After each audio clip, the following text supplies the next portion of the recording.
ప్రత్యేకమైన పాఠశాల నిర్మించి టిఫిన్ మధ్యాహ్నం లంచ్తో సహా మీ పిల్లల చదువులకు ఆదుకునే బాధ్యత కాంగ్రెస్ పార్టీ తీసుకుంటుంది.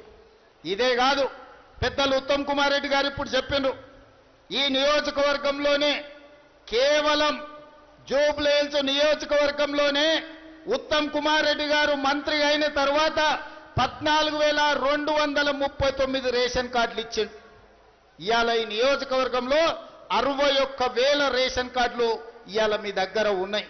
2,39,000 కుటుంబ సభ్యులకు ఈనాడు 6 కిలోలు సన్న బియ్యం ఉచితంగా ఇచ్చి ఆనాడు దొడ్డు బియ్యం బర్లకు కూడా పెట్టే పరిస్థితి లేదు. కానీ ఇవాళ సంటి పిల్లలకు కూడా సన్న బియ్యంతో అన్నం తినిపించే పథకం ఈరోజు ఉత్తమ్ కుమార్ రెడ్డి గారి నేతృత్వంలో తెలంగాణ రాష్ట్ర ప్రభుత్వం అమలు చేస్తుంది. మిత్రులారా, రేషన్ కార్డులు ఇచ్చింది మేము. ప్రతి పేదవాడి ఇంటిలో వెలుగులు ఉండాలి, మీ కళ్ళల్లో ఆనందం నింపాలని 200 యూనిట్లు ఉచిత కరెంటు ప్రతి పేదవాడి ఇంటిలో ఈనాడు కాంగ్రెస్ పార్టీ ఇస్తుంది.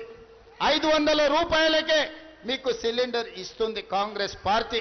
ఇదే కాదు, మా ఆడబిడ్డలు సినీ కార్మికులు 25,000 మందిలో సగానికి ఎక్కువ మహిళలు ఉన్నారు. మీ షూటింగ్లకు పోయేటప్పుడు లేదా మీ అమ్మగారింటికో అమ్మవారిని దర్శించుకోవడానికి పోవాలంటే బస్సు కిరాయిలే బొచ్చాడు అవుతుండే. ఇంటి ఆయన అడిగితే దసరా పండుగ ఎందుకమ్మా, ఉగాది పండుగ పోదు అనేటోడు. కానీ ఇవాళ ఎవరిని అడగాల్సిన పని లేదు. ఏడ బస్సు కనిపించినా చెయ్యి అడ్డం పెడితే ఆడబిడ్డలు ఎక్కించుకొని వాళ్ళ ఇంటికాడ మా మిత్రుడు పొన్నం ప్రభాకర్ దించుతున్నాడు. దాదాపుగా 3 కోట్ల పైగా ట్రిప్పులు ఆడబిడ్డలు ఇవాళ బస్సు సౌకర్యం ఉపయోగించుకున్నాడు. దాదాపుగా 6,000 కోట్ల రూపాయలు ఈ రోజు ఉచిత బస్సుకు రాష్ట్ర ప్రభుత్వం ఖర్చు పెడుతుంది. మహిళా సంఘాలను ప్రోత్సహించడం, మహిళా సంఘాలకు 1000 ఆర్టీసీ బస్సులు ఇచ్చినాం.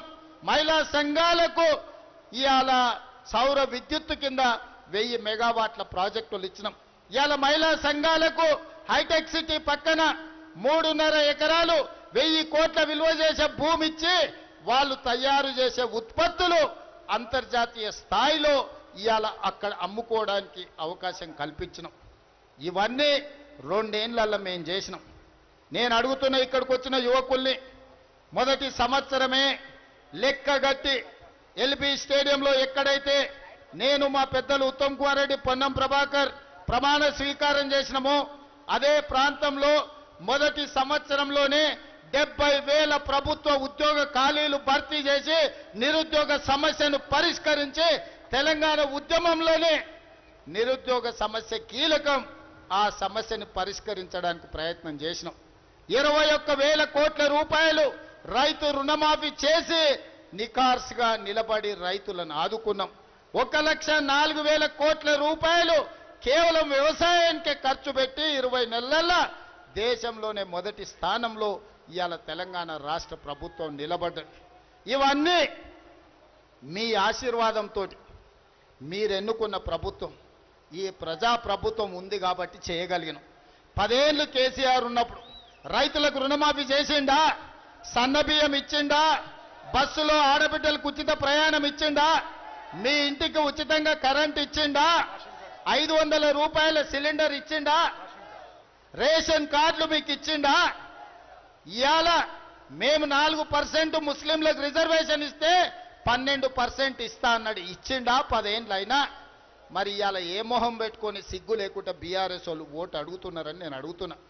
ఇవాళ బీఆర్ఎస్ బీజేపీ ఒక్కటయ్యారు, ఎట్లన్నా చేసి కాంగ్రెస్ను ఓడగొట్టాలని కుట్రలు చేస్తారు.